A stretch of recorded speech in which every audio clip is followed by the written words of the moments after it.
Hi everyone, welcome back. Long time no see. We're on Wild Rose in Marina for what will be the last time that Wild Rose is here, because we are going to prep her for transport. We're going to take all canopies and covers down, and the arch down, and the aerial and everything, and all the fenders and lines in, because at 9 AM tomorrow morning she's getting loaded onto a boat, onto a lorry, to go down to Swanwick Marina, where she'll spend a couple of weeks ashore before being put in the water and driven up. We're going down and driving her up to Universal Marina on the Hamble, where her new home is going to be. But as I was driving here, I had a thought, and I don't know why it popped into my head, but I had a thought that, I've not been in like 6 months, 4 months. I bet something's gone wrong, something's tripped. I don't know why it just popped into my head. Something tripped and the battery hadn't been charging, and I got here and sure enough something had tripped, and she wasn't charging from the mains, and the starter battery bank for the engines was for the starboard engine specifically was completely dead. All the electronics inside were dead, and when I tried tripping the 240 back on at the mains plug, it just kept tripping out again. So there's something wrong with 240 I've got to work out, and a seagull has nested in the roof up there and deposited all of its nest inside the boat. But despite that, I tried to start the generator. Turns out the generator starts off the same battery bank as the starboard engine, so I couldn't start the generator because that battery was flat, and the Jenny doesn't have an option for linking to charge it off the port. So I've got the engines running. Hopefully the alternators will get enough power in. Thankfully I had the solar panel fitted. It looks like that's worked because the domestic bank was at 100%, and there was nothing running off 12 volt on the domestics. It was all running off the mains, off 240. It was like the fridge and everything. So it looks like the solar power has been able to keep the battery domestic bank charged. So I was able to start the port engine, fired up first time, and then use the link to start the starboard engine up. So I've got them both running. Hopefully the starboard engine alternator will put some charge into the battery bank. But I'm just going to let them run up for a while. Then I'm going to try getting the Jenny fired up and see if I can work out what that is. But in the meantime, I'm just going to go. I've turned off everything which should be running off of the 240 mains. So now I'm just going to go and flick the breaker on the shore side and see if that will stay on. If that will stay on, I'll start recommissioning systems on 240 on this side, see what trips. So we're going to go do that quickly. Let's just head down inside first. And this is exactly as I left it months ago. I mean, it's just been abandoned. I didn't even take my rubbish out. Whoops. There we go. Look, we've got charge. So things are charging up now. So we're going to turn the battery charger off. We're going to break the 240 power, turn the aircon off. So we've got everything is off for the aircon and there. Short, right. So now what we're going to do is we're going to go and trip the shore, and hopefully that will turn red. But luckily, my little Victron thing, there you go, 99.7%. So the solar panel had been keeping me running. Obviously nothing's working at the moment. I dread to think what the state of the fridge is. I'll find out very shortly. Right, so I pulled the aircon side cable because there's two power cables coming to Wild Rose, and it's still tripping.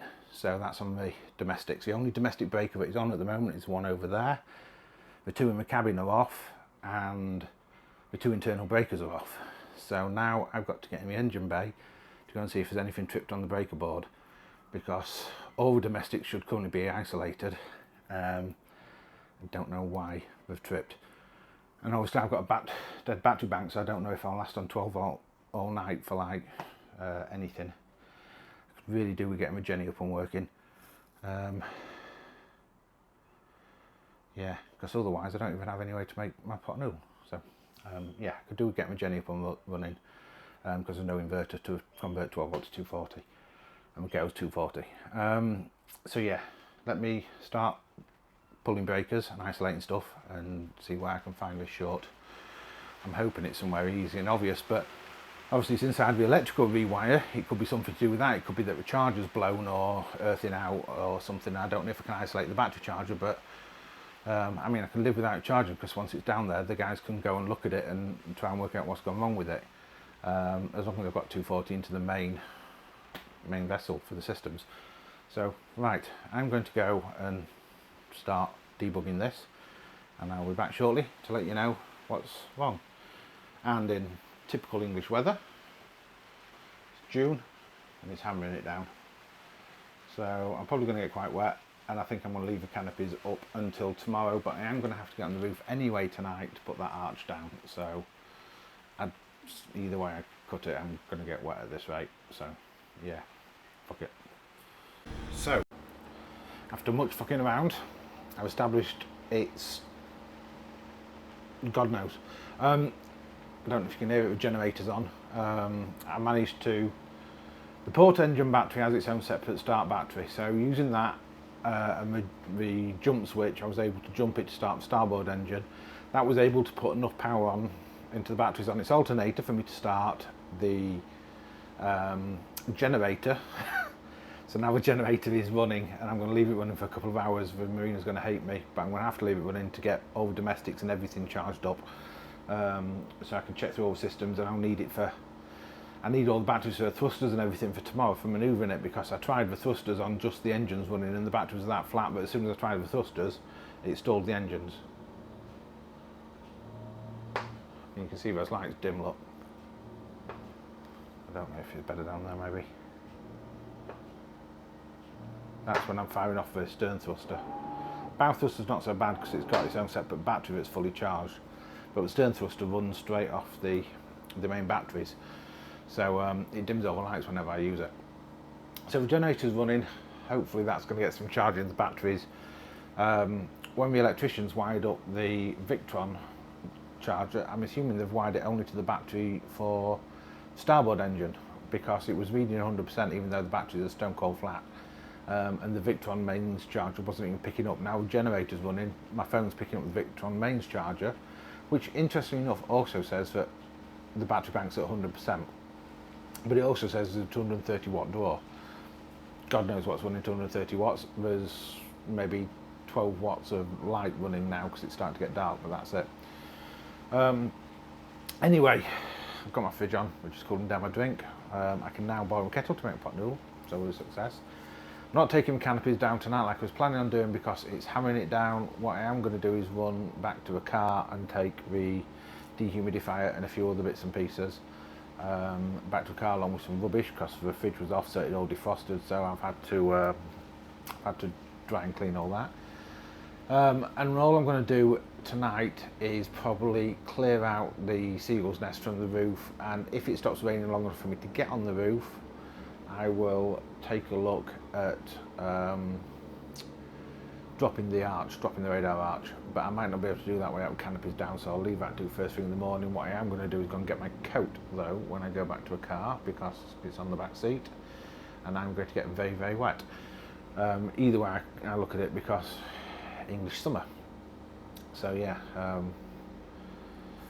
nothing's as easy as I was hoping, or as it seemed. I hoped I'd turn up, it'd be lovely and dry, I could drop the canopy tonight, I could get the arch down, so all I had to do was get up at like 10 to 9 in the morning, fire it up, drive it over, put it into the lifts, and off we go. And now what it looks like I'm going to have to do is get up at 6 AM and start taking down the arch and everything, and hope that it's not raining in the morning. Plus obviously I've got to worry about it starting again, because the generator won't have been on overnight, because I can't leave it running all night. I'll have to turn it off around 10 o'clock-ish. So yeah, so I'm going to have to worry about getting everything started in the morning. But, you know, we're fine. We've got 3 full tanks of fuel. The generator can burn through whichever one it's hooked up to. I haven't got the first clue. And yeah, it's running nicely. It's actually the first time I've used a generator, and thank God I've got it. And then hopefully when it's in Swanwick, the electricians can deal with it all, I think. So what I've tried is, I've tried 2 different mains power cables. I've tried it plugged into 2 different shore support sockets. I've tried isolating the breakers that immediately after the power feeds on the boat, so the power comes in, the cables come into the boat, go into the sockets on the boat, and then there's a separate breaker there. There's two separate breakers, one for each, because I have one AC ring for domestics and one AC ring for the aircon. And I tried flicking both breakers off, which theoretically should isolate the entire boat, so there's literally no usage. And as soon as I plugged that mains into the socket on the boat, everything tripped. So I'm guessing that the socket on the boat might actually be knackered. It might have collapsed on the inside and it's shorting out. So that's why it is, because it seems to be tripping before it should be possible to trip, because if we close those breakers on the boat side of the power sockets and isolate the batteries, which I tried, there should literally be nothing connected. The power should come in, go to the socket, and the boat socket, and then stop, because there's nowhere for it to go. And it's doing that. It's going in. It's going as far as the sockets and shorting. So I think that socket is absolutely fucked. But that's for someone else to work out, not me. I've got my generator, which should be enough to get me working, and hope that it can be fixed whilst we're on the hard standing, and then we can get hooked back up to mains and get some power on and get some charging everything. If not, starting it to get it through to Universal is going to be fun. But anyway, I'm going to leave this here for tonight, because not much I'm going to be doing tonight, and I'll pick up tomorrow when I'm starting to strip everything down and hopefully move us over. And I really hope this wind dies off, because it's absolutely blowing a gale here. So, you know, typical fun in Grimsby. I'm so glad this is going to be our last fucking time here. So yeah, see you all in the morning. It's the following day, and as you can see, the ball of fire is in the sky, and it's not raining. It's a little bit gusty, but the wind is blowing from behind as you're trying to go into the lift bay. So I'll just have it a little bit on the side as I come around here. Then the lift bay's over there, so as I turn for the lift bay, it will blow me into the lift bay. So I'm really going to have to watch is as I come past this pontoon and I turn that way, I've got to watch for the wind catching me and pushing me to there. But apart from that, it should be straight out, straight in. Should be really easy. So now what I need to do is get all the canopies down and the radar arch down at the top. I've got the generator running to give me some power, and then sit and wait for the phone call to say that they're ready for me, because the boat is in the slings and has been in the slings all night, that apparently was adamant he was having an 8 AM lift to transport. The transport, it's not even shown up yet, and it's 8:05. So yeah, I could be delayed, but I'm going to get everything prepped and ready, so that when everything is ready, I'm good to go. So yeah, I'll be back shortly with canopies down. So, with the help of some of the guys from Marina, we've got the boat down as far as the fuel berth. We're just going to wait for the berth master to check the measurements for the strops, and then we're going to go out, round and in. Now, as we found out coming over, this wind is really strong, so I'm going to have to go out there, turn round and kind of crab it sideways, drift it sideways, because all I did was pull out into this channel and then just the wind pushed it onto this pontoon without me having to do anything. So it's pushing really strong even with all the canopies down.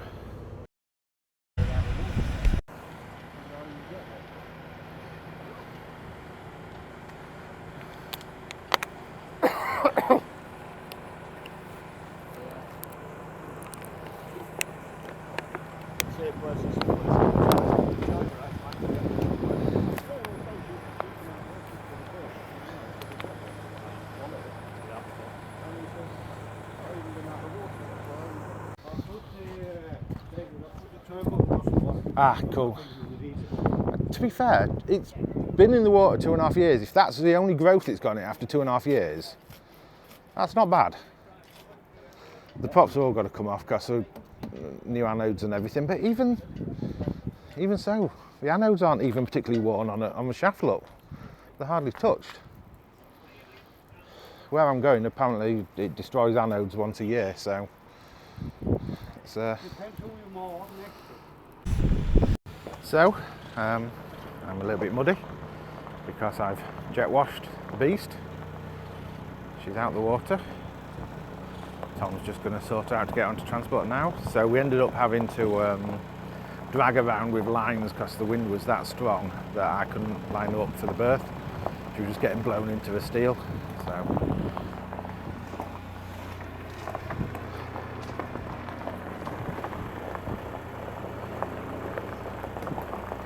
So yeah, this is how you move a very big boat.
way it starts. Off she trots to Southampton.